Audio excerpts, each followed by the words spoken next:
Hi everyone, my name is Aaron Omalon and I'm a stormwater infrastructure engineer with the Saskatoon Water Department of the City of Saskatoon.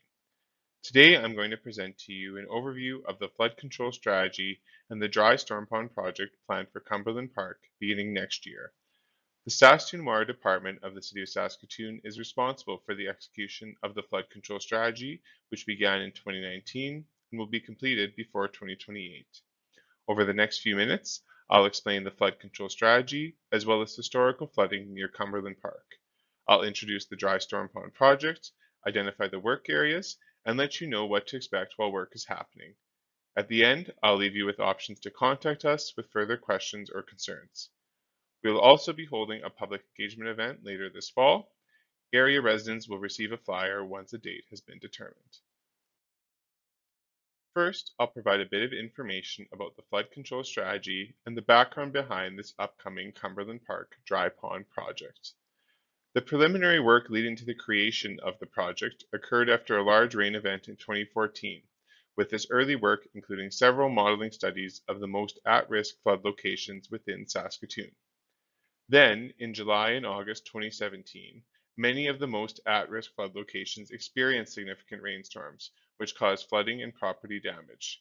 At that point, City Council then asked City Administration to identify a flood mitigation strategy and funding options to address flooding in various parts of the city. This strategy, known as the Flood Control Strategy, was approved by City Council in 2018. In 2019, the federal government approved the funding application submitted by the city through the Disaster Mitigation and Adaptation Fund, with the Government of Canada funding 40% of the estimated construction costs to execute 9 projects to address flooding in at least 10 of the most at-risk flood locations within Saskatoon. The total Government of Canada contribution is approximately $21.6 million, with the remaining being contributed by the City of Saskatoon and its stormwater utility. The locations to be addressed in the flood control strategy are shown in the map on this slide. The Cumberland Park Dry Storm Pond project is the 5th project as part of the strategy. Our first 2 projects, which included construction of dry storm ponds at W.W. Ashley Park and Churchill Park, were completed in 2022 and 2023 respectively. Our third project, which included construction of a dry storm pond at Weaver Park, is also now substantially complete, with this location expected to open to the public once landscape establishment is completed this fall. Our fourth project, which includes the installation of underground stormwater storage in Brevard Park South, is currently under construction, with the park expected to reopen to the public in 2025. And as I mentioned, this presentation will focus on our 5th project to construct a dry storm pond in Cumberland Park. Next, moving on to some more background about historical flooding near this project location. The Cumberland Avenue South and Main Street intersection has a history of significant flooding that goes back since at least the 1960s, with the images on this slide captured during major storm events in 1962 and 1970. The main reason for the historical flooding in the area is due to a lack of a major stormwater storage system in the neighborhood and the design standards that were in place at the time the neighborhood was constructed, which causes capacity issues of the storm sewer. Design standards were changed in 1989 to incorporate major system drainage, accounting for increased levels of runoff to be drained through the storm sewer infrastructure. Neighborhoods are now developed with major stormwater storage through wet and dry ponds, roadway stormwater storage, and linear parks, which were not used for stormwater management when this neighborhood was developed. Near the Cumberland Avenue South and Main Street intersection, as many as 35 buildings experienced flooding or some level of ponding during significant storm events, with up to 22 buildings experiencing flooding during a 1 in 10-year storm event. For this project, administration presented the feasibility study and concept plan of the upgraded storm sewer infrastructure and dry pond project to City Council in May 2024. The project was approved by Council and will help mitigate flooding for this high flood risk location. The image on the left shows the anticipated water ponding near the Cumberland Avenue and Main Street intersection during a 1 in 10-year rainstorm with only the existing stormwater infrastructure in place. As you can see, there's a significant flood risk in the area, with water ponding at a depth equal or greater than 0.4 meters in the street. The image on the right shows the anticipated water ponding during a 1 in 10-year rainstorm with a proposed new dry storm pond to be installed in Cumberland Park. With the new storm pond, the water ponding in the streets is significantly reduced, as water is instead temporarily stored in the storm pond during rain events. This is the current concept plan for the dry storm pond in Cumberland Park. The light green line shows the new storm sewer that will be constructed from the Cumberland Avenue and Main Street intersection to the park, as well as the existing storm sewer through the park that will be reconstructed to connect to the new underground storm sewer. The dry pond will fill and drain through the northeast manhole. During a storm event, water will flow from this manhole and fill up the dry pond, with water being temporarily stored in the pond rather than remaining on the street. After the storm is completed and the storm sewer has capacity, the pond will then drain through the same northeast manhole that the water initially came in through and ultimately connect back to the existing storm system at the Cumberland Avenue and Main Street intersection. As shown in the image, while most perimeter trees will remain, there will be some that will be required to be removed in the south and east side of the park to meet stormwater capacity requirements while ensuring there is sufficient space available to meet recreational needs of the park. Additional information regarding the design will be provided in the following slides of this presentation. Next, some information about construction and timelines of the project. The construction schedule will be finalized once the project contract has been tendered and awarded in the winter of 2024-2025, though the current estimated timelines and scope of work are presented in the following slides for your information. The project will be completed in 4 phases. The first phase will be pond excavation. The next phase will be storm sewer infrastructure construction. The third phase will be landscape construction, and the final phase will be landscape maintenance.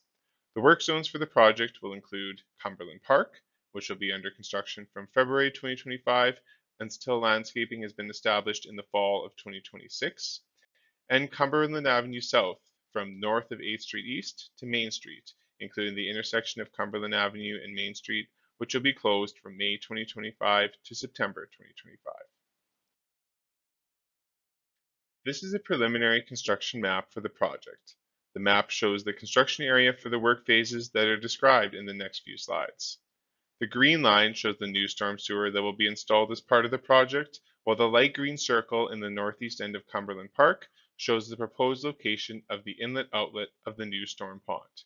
The darker green shape shows the approximate area in which the pond excavation will occur. Please refer to the legend in the image for more details. Next, I will go through some more detailed information about each of the phases of the project. The first phase will be the excavation to rough grade. Construction will likely start around February 2025 and be completed around April 2025.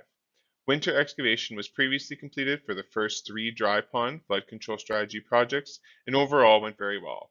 Some advantages of winter excavation include limiting the amount of construction traffic in summer months, managing dust conditions, and increasing the amount of landscape construction that can be completed in the regular construction season, which will in turn decrease the amount of time required for landscape maintenance and sod establishment once construction is complete.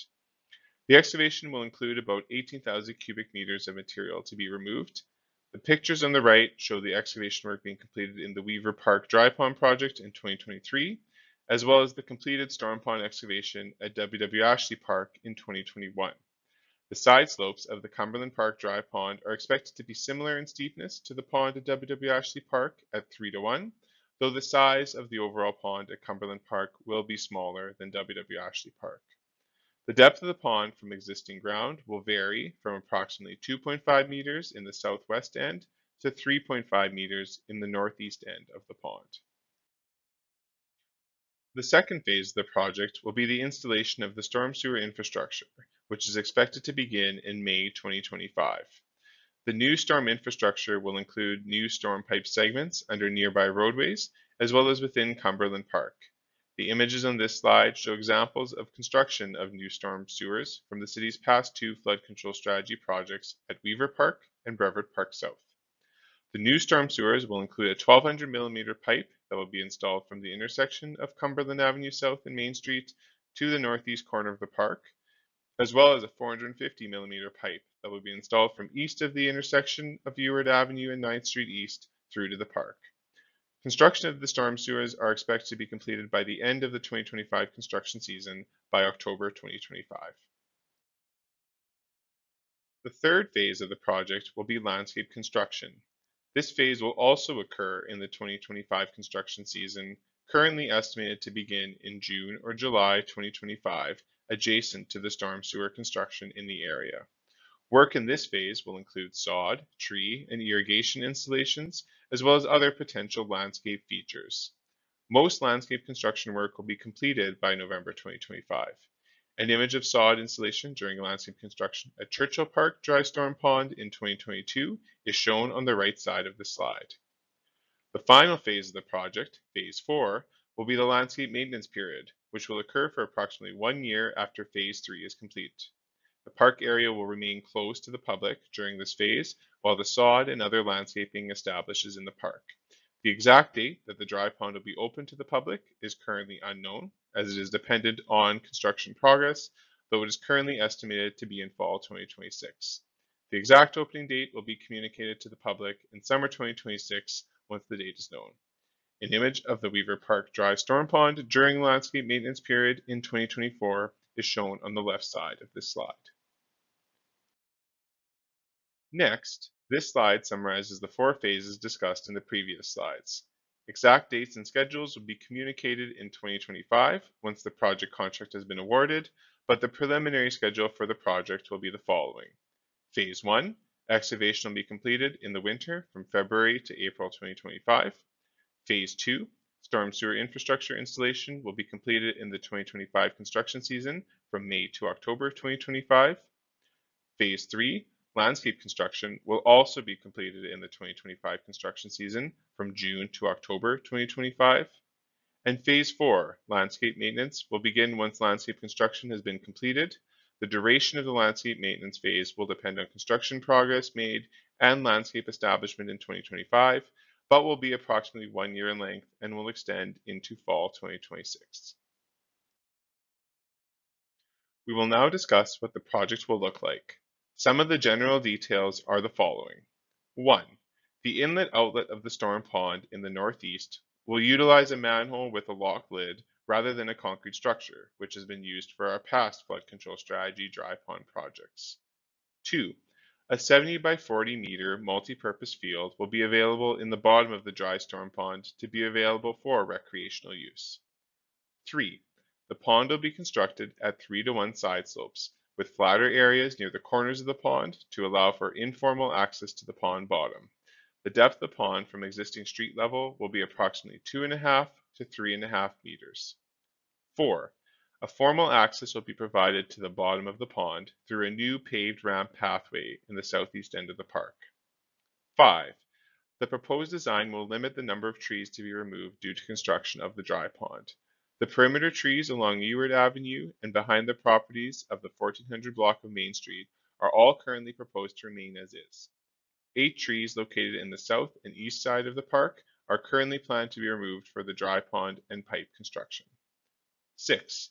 Replacement trees will be incorporated into the landscape design of the project, which will be developed in the coming months. Trees are currently proposed to be installed in the south end of the park, as shown in the image, though this design is subject to change. 7. Lastly, landscape terracing will be constructed in the southeast end of the park, with a design to also be further developed during the detailed landscape design phase in the next few months. In the next few slides, we will review current renderings of the dry storm pond design. First, this slide displays the existing conditions at Cumberland Park. This image can be used as a reference to compare against the upcoming design renderings. Next, this rendering shows the proposed design of the dry storm pond. On the design plan, the number 1 shows the location of the inlet manhole that will fill the pond during rain events. The pond will also drain through the same outlet once the rain event has been completed. The design will also include a multi-purpose field constructed at the bottom of the pond, shown where the number 2 is displayed on this image. Lastly, this rendering shows what the pond would look like during and immediately after a 1 in 10 year storm. The final landscape design is still in progress, which will include new tree plantings and potentially other park amenities to be added to the park through the project. I will now summarize how the pond will function. Stormwater will fill into the pond from the manhole in the northeast corner of the park and drain afterwards through the same manhole. At peak water level, the pond depth will be 2.7 meters or just under 9 feet. To reach the peak water level, the pond will fill in approximately 90 minutes during a significant rain event, while it will take approximately 15 minutes to fill the pond to 90% capacity during a significant rain event. When an intense rain starts, there will be a small lag time period of 15 minutes before stormwater starts entering the dry pond through the inlet manhole. And after this significant rainstorm, the pond will drain in approximately 3.5 hours from full capacity.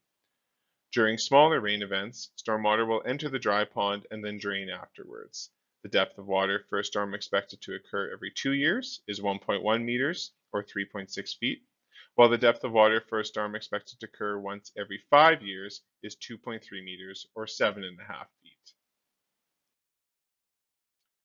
Next, I will talk about the safety considerations throughout the design of this project. Safety of the public and users of Cumberland Park are the highest priority of the design team. Safe access in and out of the dry pond will be considered throughout development of the detailed design. Warning signs, shown in the left image, will be installed along the perimeter of the pond to warn the public to not enter the dry pond when it contains stormwater, which, after a significant rainfall event, could take a few hours to drain from the pond. Additionally, more detailed information signage, similar to the image on the right, will be installed after construction is complete in the park to further educate the park users about safety considerations. Lastly, the city will seek to further educate the public and nearby residents to inform them how the pond works and functions. As we move forward in the detailed landscape design of the project, we encourage you to share your feedback with us so we can consider and potentially include it into construction of the project. If there are features or amenities that you would like to see the city incorporate into the project, please let us know. Contact details are provided on the next slide.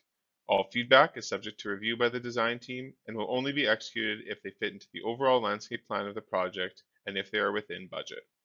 We are committed to providing the best overall product to the community while reducing the flood risk for many property owners in the area. We hope that this presentation has answered some of the questions you may have had about the flood control strategy and the upcoming project to be constructed at Cumberland Park. If not, or if you have any concerns, please contact us either by phone or email and we will make sure to get the information to you. Also, if you haven't done so already, please subscribe to bi-weekly updates about this project. Construction updates will start in early 2025 before construction starts. Also, please feel free to visit our project webpage and fill in the link survey so you can share any feedback you may have with the project team. We will be in contact in the near future with information regarding the fall 2024 public engagement event for this project. Thank you for watching.